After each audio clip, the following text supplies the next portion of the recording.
This fight feels like a reality TV show. We gave you through this stupid president. If you didn't have our military equipment. Here, straight-up accusations are being thrown that Donald Trump is a Russian agent, codenamed Grassman.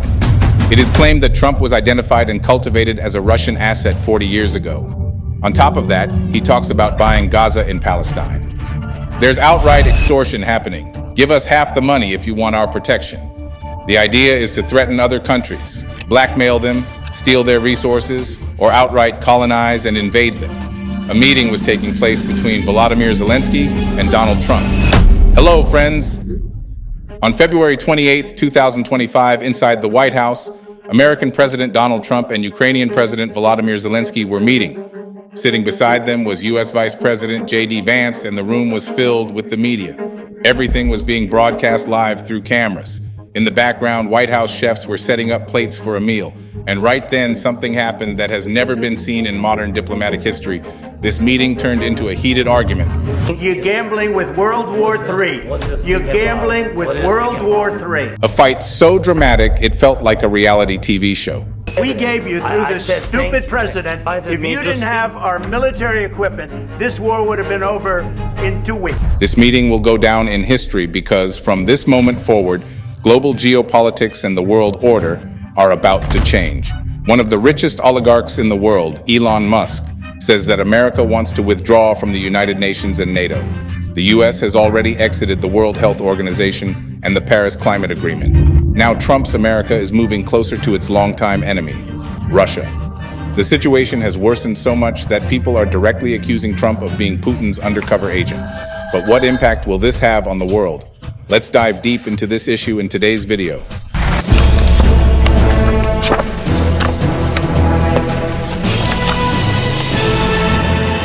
Let's first understand how we got here. On February 24th, 2022, Russia invaded Ukraine. This led to the Russia-Ukraine war. Some people argue about calling it a war, as if both sides were fighting over something. But that's not true. This was a one-sided invasion. Ukraine fought only to defend itself, while Russia fought to grab land and resources. To justify this invasion, Putin came up with multiple excuses. At times, he said NATO was expanding and we felt threatened. Other times, he claimed neo-Nazis were in Ukraine and we needed to eliminate them. But all of this was nonsense. The Ukrainian forces fought bravely, and with help from Western allies, by September 2022, Ukraine had successfully pushed Russia back. Now, Russia is struggling to capture the remaining Ukrainian territories. So the elections happen in America, and Donald Trump comes to power. It is now clear that we've achieved the most incredible political thing. Look what happened. Is this crazy? During his election campaign, Trump had promised that he would stop the Russia-Ukraine war within a day of becoming president. To swiftly end the war in Ukraine. So when I say end it, you can get that. I will have that settlement done within 24 hours. And now he's determined to end this war at any cost. That's what this recent meeting between Trump and Zelensky was about. Ukraine says, we have no interest in war, but we need a guarantee that if we agree to a ceasefire now, Russia won't attack us again in the future. They want security assurances from the US, but Trump, he dodges this question.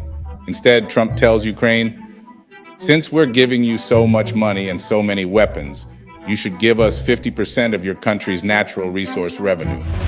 No, this isn't a joke. Trump actually proposed this deal to Ukraine. It's basically a protection racket. Give us half your money if you want our protection. And then, what did Donald Trump say? And I understand that's a big deal, very big deal. The Economist magazine even went as far as saying that Trump is outright demanding protection money, just like a mafia boss. This is basically extortion. Give us half your money if you want our protection. Obviously, no smart politician would sell off half their country's resources like that. So Zelensky refused to sign the initial agreement. He said, I won't sign anything that future generations of Ukrainians will have to pay for. In response, Trump got angry. He started calling Zelensky a dictator in public. A dictator without elections. Zelensky better move fast or he's not going to have a country left. Got to move fast. He even posted on social media warning him, you better move fast or you won't have a country left. Shortly after, Zelensky went to the White House to meet with Trump again and discuss this minerals deal further. That's when the now infamous February 28th meeting happened. At first, everything seemed normal. Live broadcast, cameras rolling, officials in place. But after about 30 minutes, the mood started shifting.